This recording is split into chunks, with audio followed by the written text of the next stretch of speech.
One of the main reasons that people are now looking at my books and what I'm saying in a vastly greater number than ever before is because so many of the things that I've written about over the years are now happening. I said in 1990, we can expect the power and frequency of hurricanes to increase after the millennium. A psychic message said there would be a severe hurricane around the Gulf of Mexico and New Orleans. The bloodline hierarchy at the top of the human pyramid of control and suppression passes the baton across the generations, mostly sons following fathers. I, George Herbert Walker Bush, do solemnly swear. I, George Walker Bush, do solemnly swear. That I will faithfully execute. The plan is to engineer events, real and staged, that will create enormous fear in the countdown years to 2012. This includes a plan to start a third world war, either by stimulating the Muslim world into a holy war against the West, or by using China to cause global conflict, maybe both. The years after the millennium will see gathering conflict all over the world, to the point where the United Nations will be overwhelmed. January the 20th, 2001. Don't be surprised if the United States finds itself in another manipulated war during this administration. You will see monsters being created in the public mind to justify such action. Between 2000 and 2002, the United States will suffer a major attack on a large city.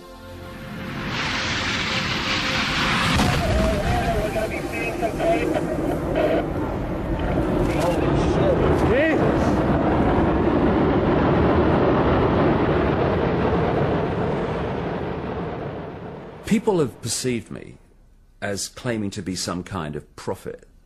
Now, it depends how you perceive the word prophet. If you perceive it as someone sitting in a darkened room and getting it from the ether, then I'm not that kind of prophet, really. It's very clear that there are two stories running side by side in what we call daily life. There's what I call the movie. This is the version of events that the mainstream media and all the official authorities, the system, tell us is the nature of what's happening in the world. Alongside the movie is the secret agenda, which the movie hides and obscures. That agenda is for a global state which can be pretty much described in the nightmare of George Orwell's 1984.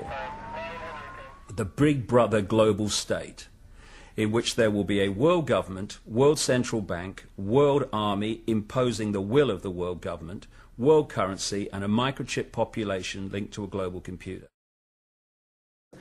Over the last week, my mother died. She was in her 80s, and I went up for the funeral, and I was asked if I wanted to go and see my mother in the coffin. Now, I would have said, no, I want to remember her as she is, but something said to me, go, go, go. You know, I went down to see my mother, and she was lying in the coffin this morning. And next to her was that picture. And I looked at my mother in the coffin, and I looked at the picture. That had no life. That was full of life. That was my mother. That was the computer with my mother gone.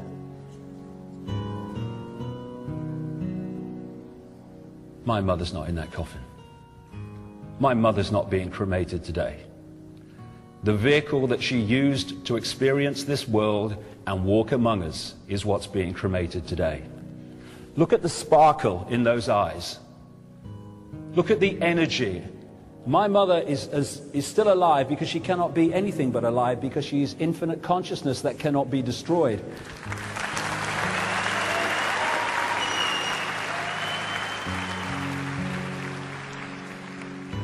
All that was my mother has simply left this tiny frequency range that our eyes can perceive and now exists on another. I quote in my books a number of times an American comedian called Bill Hicks, a genius in his way, very angry man, but a very brilliant man, a very profound man. And he described life in this way. He said, life's like a ride in an amusement park.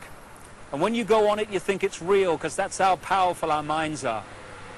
The ride goes up and down, round and round. It has thrills and chills, and it's very brightly colored, and it's very loud, and it's fun for a while. Some have been on the ride for a long time, and they remember it, and they come back to us and they say, hey, don't be afraid ever. Because this is just a ride, and we kill those people. Shut him up. We have a lot invested in this ride. Shut him up. Look at my furrows of worry. Look at my big bank account and my family. This has to be real. It's just a ride.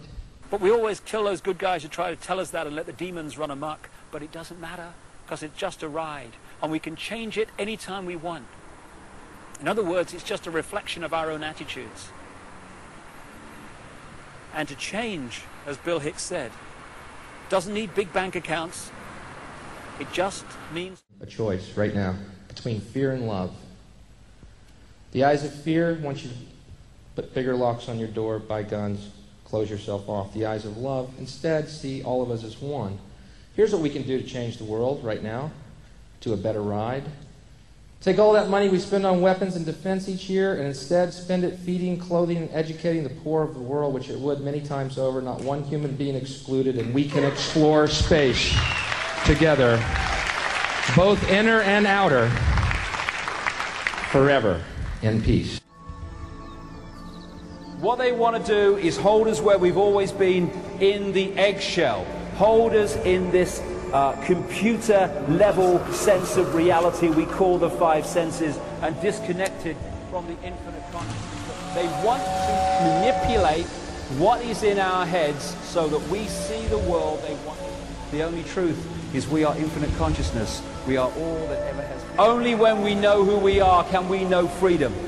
Not free of the next Blair Bush introduced law, not free of, but free. The Illuminati Orwellian state is not the immovable object.